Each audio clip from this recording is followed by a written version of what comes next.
find a signature of some sort of designer. Wait a second. Richard Dawkins thought intelligent design might be a legitimate pursuit? And that designer could well be a higher intelligence from elsewhere in the universe. In the 20th century, the theory of evolution was refuted not only by molecular biology, but also by paleontology, that is, fossil science. A second proof usually offered is the fossil record. According to most biology textbooks, fossils show the gradual development of life from simple to complex over hundreds of millions of years.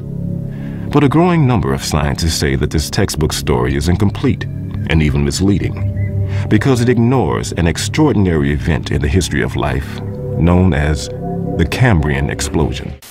The oldest stratum of the Earth in which fossils of living creatures have been found is that of the Cambrian, which has an estimated age of 500 to 530 million years.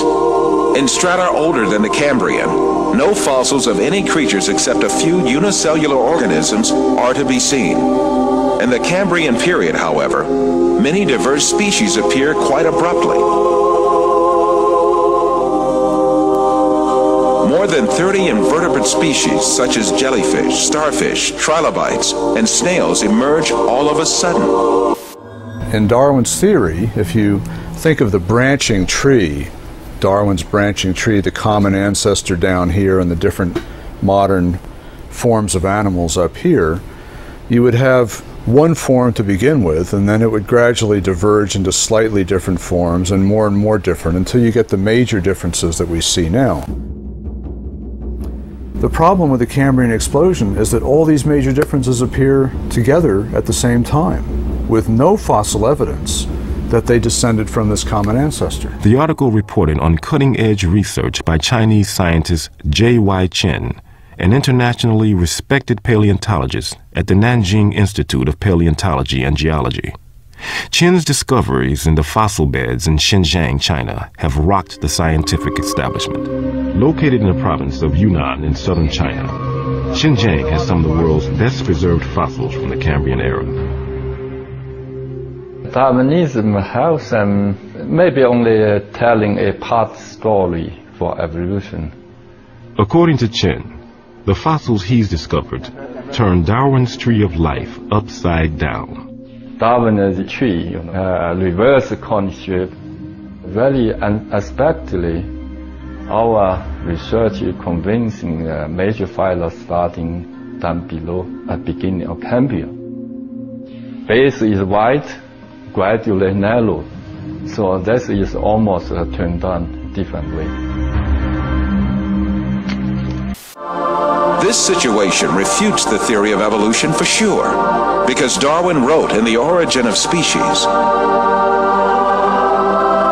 if numerous species belonging to the same genera or families have really started into life all at once, the fact would be fatal to the theory of descent with slow modification through natural selection.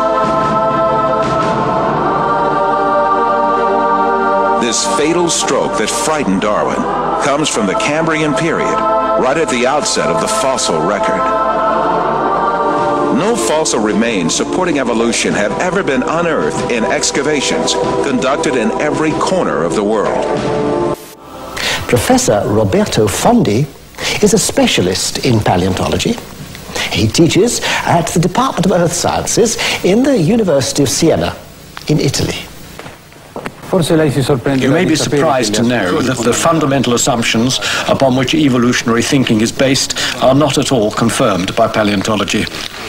All the biological groups, from bacteria and blue-green algae to man, appear abruptly in the fossil record without any links connecting them with each other. Why is it then that so many people believe the fossils prove evolution? Evolution is presented to grown-ups and taught to the very young as a fact that has been verified and demonstrated for so long that it is a waste of time and even ridiculous to question it. So, what is the truth of the matter? Well, there is a history book of the past, and that is the rocks and the fossilized remains in them. So it is up to the paleontologist to read that book and give the answer. cercare di dare una risposta a questi grandi problemi.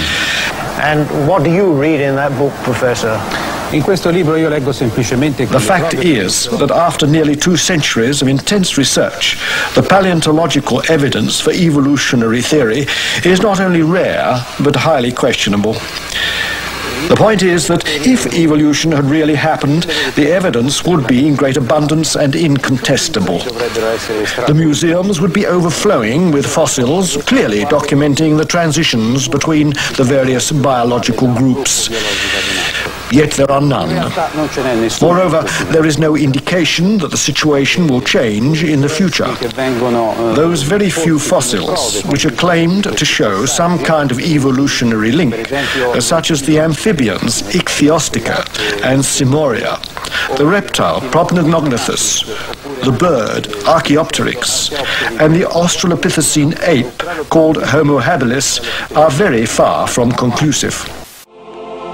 Faced with these realities made clear by the fossil record, evolutionists directed all their attention to the claim that man evolved from ape-like creatures.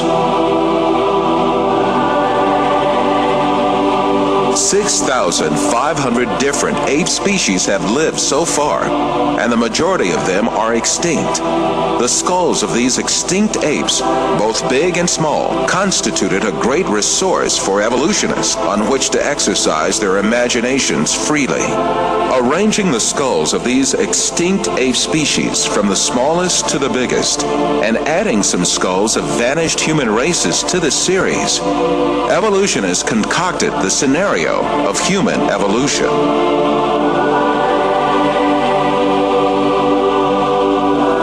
The most important role of this scenario is given to the extinct ape species called Australopithecus. The first Australopithecus fossil was found in 1924 by a paleontologist named Raymond Dart. Since then, evolutionists argue that this ape species, the name of which means southern ape, is a man-like creature. However, when Australopithecus and chimpanzee skeletons are compared, it is seen that there is no important difference between the two. In the face of this fact, evolutionists hypothesized that Australopithecus walked upright on its 2 feet, differently from other apes. However, 2 world-renowned anatomists, Lord Solly Zuckerman and Professor Charles Oxnard, refuted this allegation. Simply put, Australopithecus, advanced as the ancestor of man by evolutionists, is merely an extinct ape species.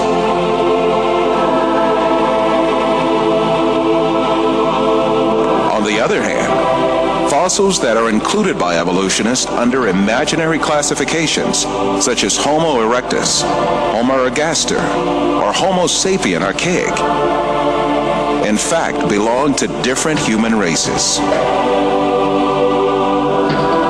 When these fossils are inspected, it is seen that their skeletons are essentially the same as those of people living today.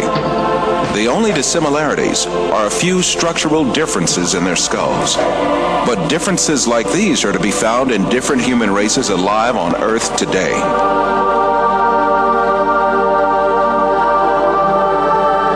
The famous evolutionist paleontologist Richard Leakey admits that the difference between the skulls classified as Homo erectus and those of modern men is only racial. These differences are probably no more pronounced than we see today between the separate geographical races of modern humans.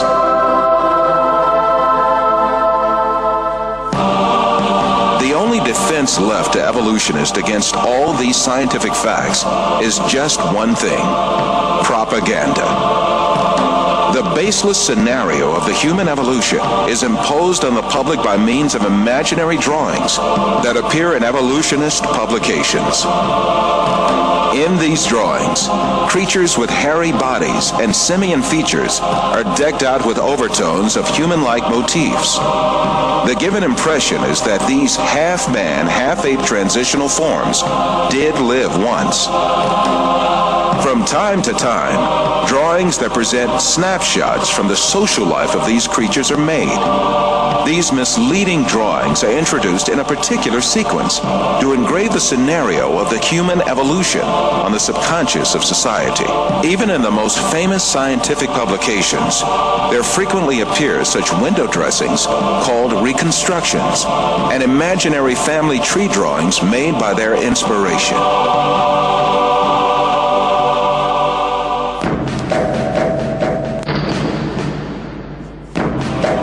The imaginative power of evolutionists is not limited to fictional drawings and models. They go even further and shoot movies in which imaginary half-man, half-ape creatures act. However, all of these are pure deception. The only evidence at hand is generally nothing more than a few skull fragments or a tibia. The hair, skin, nose, ears, lips, or other facial features of a living being cannot be determined from its bone remains.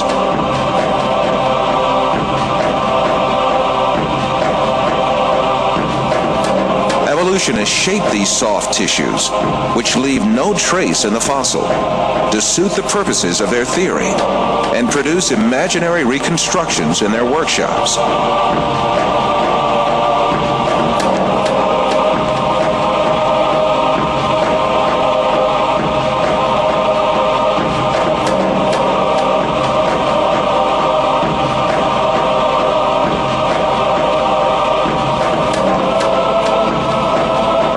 Houghton from Harvard University states that these drawings have no scientific value. You can, with equal facility, model on a Neanderthaloid skull the features of a chimpanzee or the lineaments of a philosopher. These alleged restorations of ancient types of man have very little, if any, scientific value and are likely only to mislead the public. Evolutionists go so far in this subject that they can even invent very different faces for the same skull.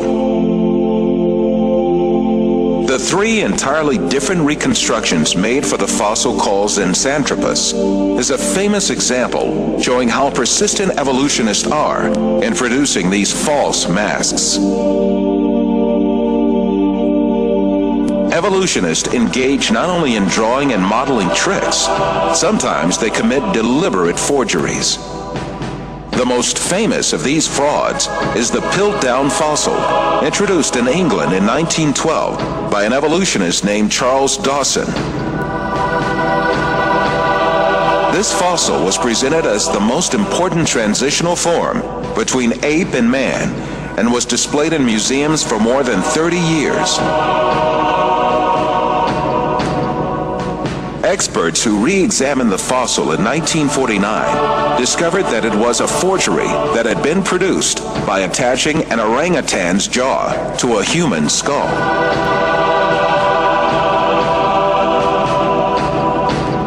Another intermediate transitional form fabricated by evolutionists was the Nebraska man. This was cooked up in 1922 on the basis of a single fossil tooth.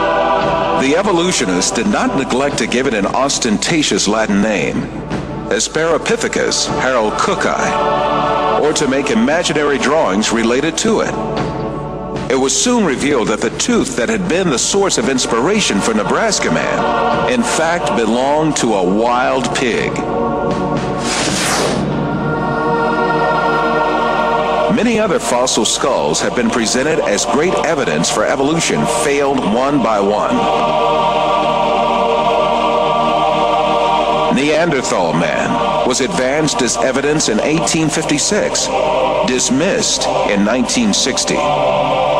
Piltdown man was advanced as evidence in 1912, dismissed in 1953. Zinjanthropus was advanced as evidence in 1959, dismissed in 1960. Ramapithecus was advanced as evidence in 1964. Muhammad is a messenger sent by God to give the Quran to mankind.